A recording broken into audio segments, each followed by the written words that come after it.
कि दिने राज कानेदा और राती राज मानेका। इसका मतलब ये है, अगर ऐसा इंसान जिसको सुधारा ना जा सके तो पुराने टाइम में क्या किया जाता था? सिंपल।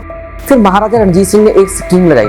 उन्होंने ये स्कीम लगाई, सब जगह पर इश्तिहार लगवा दिए कि जो डाकू मान सिंह की इंफॉर्मेशन हमें देगा, हम उसको 2 गांव की जगीर देंगे और उसका नाम भी गुप्त रखा जाएगा। लेकिन डाकू मान सिंह भी बहुत ज़्यादा स्ट्रांग था। उसने क्या किया, उसने उन इश्तिहारों के साथ एक और इश्तिहार लगवा दिए। आज हम बात करने जा रहे हैं डाकू मान सिंह के बारे में, लेकिन उससे पहले मैं ये बताना चाहता हूँ कि महाराजा रणजीत सिंह जी के बारे में तो आप भली भांति जानते ही हैं, क्योंकि उन्होंने खालसा राज स्थापित किया था। जब उन्होंने खालसा राज स्थापित किया था तो उस राज में कभी भी कोई भी इंसान भूखा नहीं सोया, किसी भी इंसान को फांसी तक नहीं हुई, किसी भी इंसान ने कोई प्रोटेस्ट नहीं किया और किसी भी इंसान ने किसी भी औरत के साथ कोई बदतमीजी नहीं करी थी। उनके राज में सभी खुश थे और कोई भी धर्म का इंसान हो, सब। लेकिन महाराजा रणजीत सिंह जी के टाइम में, और ये मैं बात कर रहा हूँ 1815-16 के आसपास की, डाकू मान सिंह माझे की तरफ, जो कि पंजाब का एक एरिया है, वहां पे उसने दहशत मचा रखी थी। डाकू मान सिंह करता क्या था, बंदा तो बहुत दलेर था, लेकिन उसके जो कारनामे थे वो थोड़े गलत थे। थोड़े नहीं, बहुत ही ज्यादा गलत थे, क्योंकि वो चोरियां और डकैतियां करता था। इस बात की इंफॉर्मेशन महाराजा रणजीत सिंह जी के पास गई। महाराजा रणजीत सिंह जी ने उसको पकड़ने के लिए जिद्दोजहद लगा दी, लेकिन डाकू मान सिंह महाराजा रणजीत सिंह और उनकी आर्मी के हाथ लगा ही नहीं। डाकू मान सिंह की जो मुखबरी करते थे वो बहुत ही ज्यादा स्ट्रांग थे, मतलब जो सुइये थे, उनको पहले पता चल जाता था कि महाराजा रणजीत सिंह आर्मी कहाँ लगाने वाले हैं। और डाकू मान सिंह भी क्या करता, अगर उसने पूरब की तरफ आज डकैती करनी है तो वो इंफॉर्मेशन फैला देता कि मैं पश्चिम की तरफ डकैती करने जा रहा हूं। तो महाराजा रणजीत सिंह अपनी आर्मी पश्चिम की तरफ लगा देते, लेकिन सारा कारनामा पूरब की तरफ हो जाता। महाराजा रणजीत सिंह और उनकी आर्मी बहुत ही ज्यादा परेशान हो चुकी थी। आप सोच सकते हैं कि वो महाराजा रणजीत सिंह जिनकी आर्मी अफगानों के ऊपर भारी पड़ी थी, वो अफगान जो वर्ल्ड से किसी से भी नहीं हारते थे, उनको धूल चटा दी थी महाराजा रणजीत सिंह की आर्मी ने। लेकिन वो एक डाकू मान सिंह को नहीं पकड़ पाए। डाकू मान सिंह का जो ग्रुप था वो अराउंड 60 से 70 लोगों का था। फिर महाराजा रणजीत सिंह ने एक स्कीम लगाई। उन्होंने ये स्कीम लगाई, सब जगह पर इश्तिहार लगवा दिए कि जो डाकू मान सिंह की इंफॉर्मेशन हमें देगा, हम उसको 2 गांव की जगीर देंगे और उसका नाम भी गुप्त रखा जाएगा। लेकिन डाकू मान सिंह भी बहुत ही ज्यादा तेज और चालाक था। उसने क्या किया, जहां जहां पे महाराजा रणजीत सिंह जी ने इश्तिहार लगवाए हुए थे, वहां वहां उसके साथ डाकू मान सिंह ने भी इश्तिहार लगवा दिए, जो मुझे महाराजा रणजीत सिंह को पकड़वा देगा, मैं उसको पूरे के पूरे लाहौर का राज दे दूंगा। और ये बात महाराजा रणजीत सिंह जी को बहुत ही ज्यादा बुरी लगी और आम लोगों में भी ये एक बात फैलने लग पड़ी कि दिने राज कानेदा और राती राज मानेका। इसका मतलब ये है कि दिन के वक्त जो राज था वो महाराजा रणजीत सिंह जी का था और महाराजा रणजीत सिंह जी को एक आंख से कम दिखाई देता था। महाराजा रणजीत सिंह की एक आंख नहीं थी, जिसकी वजह से उनको लोग काना तक बोल देते थे। और राती राज मानेका, मानेका मतलब डाकू मान सिंह। यहाँ पर मैं थोड़ा सा स्टोरी से हटके बताना चाहता हूँ कि आप सोचो, एक महाराजा रणजीत सिंह जिसके बारे में लोग उनको काना तक बोल देते थे और महाराजा रणजीत सिंह उनके ऊपर एक्शन तक नहीं लेते थे, वो कैसा राज होगा। मतलब हर एक बंदे को बोलने की आजादी थी। वापिस हम अपनी स्टोरी पे आते हैं। अब महाराजा रणजीत सिंह बहुत ही ज्यादा परेशान हो चुके थे। फिर एक दिन महाराजा रणजीत सिंह को एक इंफॉर्मेशन मिली कि जो डाकू मान सिंह है वो एक पर्टिकुलर एरिया में देखा गया है।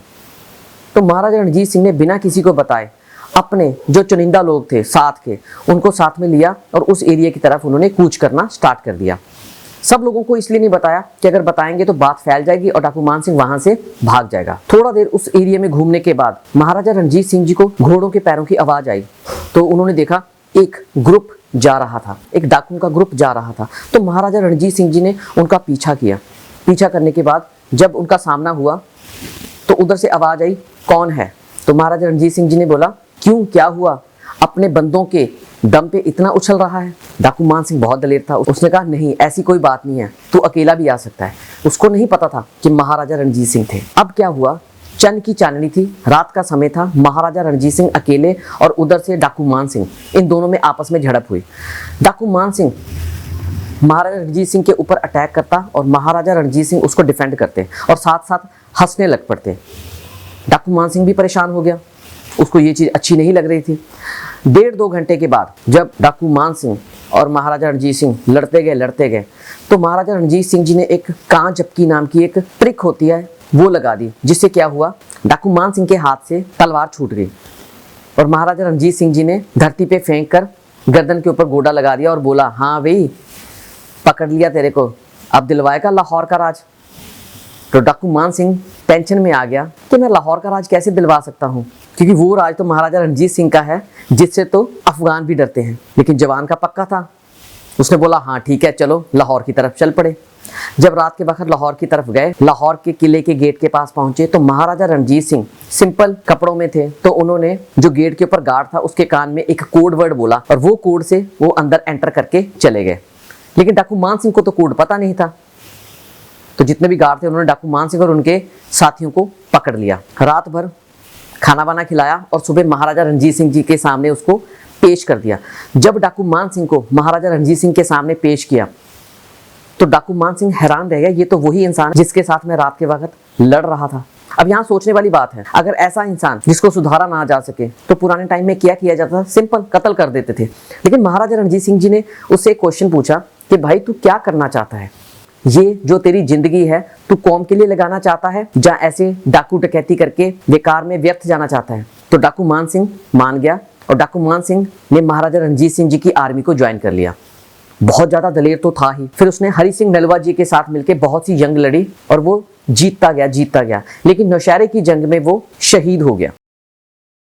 महाराजा रणजीत सिंह ऐसे इकलौते इंसान थे जिन्होंने खालसा राज भी स्थापित किया और उन्होंने अफगानिस्तान में अपना राज भी कायम किया, क्योंकि आज तक कोई भी अफगानिस्तान के अंदर अपना राज स्थापित नहीं कर पाया। महाराजा रणजीत सिंह जी के पास चोटी के जर्नैल थे जैसे सरदार हरि सिंह नलवा, बाबा अकाली फूला सिंह, श्याम सिंह अटारी, निदान सिंह पंजहत्था। अगर हम महाराजा रणजीत सिंह जी की बात करें तो उनके अंदर कुछ नेगेटिव पॉइंट्स भी थे, लेकिन हाँ अगर वो नेगेटिव पॉइंट्स नहीं होते तो और अच्छी बात होती। महाराजा रणजीत सिंह इतने बढ़िया आदमी थे कि उनके राज में कोई भी जेल नहीं थी, लेकिन जब अंग्रेजों ने पंजाब के ऊपर राज स्थापित किया तो उनको कोई जेल ही नहीं मिली, क्योंकि महाराजा रणजीत सिंह के टाइम पे उन्होंने किसी को भी कोई भी दंड नहीं दिया। लेकिन उनका दंड देने का तरीका कुछ अलग था। कोई इंसान गलती करता था तो वो उसको देश निकाला दे देते थे, मतलब उसको पंजाब से ही निकाल दिया जाता था कि हाँ तुम्हें पंजाब में नहीं रखा जाएगा। हाँ, पर कोई भी उसको फांसी वगैरह या कत्ल नहीं किया जाता था। मुजफ्फर खान को भी उन्होंने हराया था जो कि मुल्तान का राजा था। मुजफ्फर खान और उसके 2 बेटे तो जंग में मारे गए, लेकिन जो 2 बाकी बचे हुए बेटे थे उनको उनके राज में बंदी बनाकर लेकर आया गया। लेकिन महाराजा रणजीत सिंह ने स्पेशल कहा था अगर तुम जंग में मर जाते तो 100 बार मर जाते, लेकिन ऐसे पकड़कर तुम्हें कत्ल नहीं किया जा सकता। महाराजा रणजीत सिंह ने जो सबसे पहले फाइट करी थी वो 10 वर्ष की आयु में करी थी और 17 वर्ष की आयु में उन्होंने अफगानिस्तान में राजा जुमान शाह दुरानी को हरा दिया था। एक बार एक इंग्लिश राइटर महाराजा रणजीत सिंह जी से मिलने आया, लेकिन वो पहले सोच रहा था कि महाराजा रणजीत सिंह बहुत ही लंबे चौड़े कद के इंसान होंगे और सुंदर होंगे, पर जैसे ही उन्होंने महाराजा रणजीत सिंह को देखा तो वो देखते ही हैरान हो गया। सांवले कलर का एक इंसान, 5 फुट 3-4 इंच की करीब हाइट है और एक आंख भी खराब। लेकिन जब उसने महाराजा रणजीत सिंह जी को घोड़सवारी करते हुए देखा तो वो हैरान ही हो गया, क्योंकि उसने ऐसा कोई घोड़सवार देखा ही नहीं था। महाराजा रणजीत सिंह जी का जो जन्म है वो 13 नवंबर 1780 को हुआ था, लेकिन वो संसार को छोड़ के 27 जून 1839 को चले गए थे। आपको ये वीडियो कैसी लगी आप कमेंट बॉक्स में बता सकते हैं। किस गांव या शहर में बैठ के ये वीडियो देख रहे हैं आप हमें जरूर बताएं।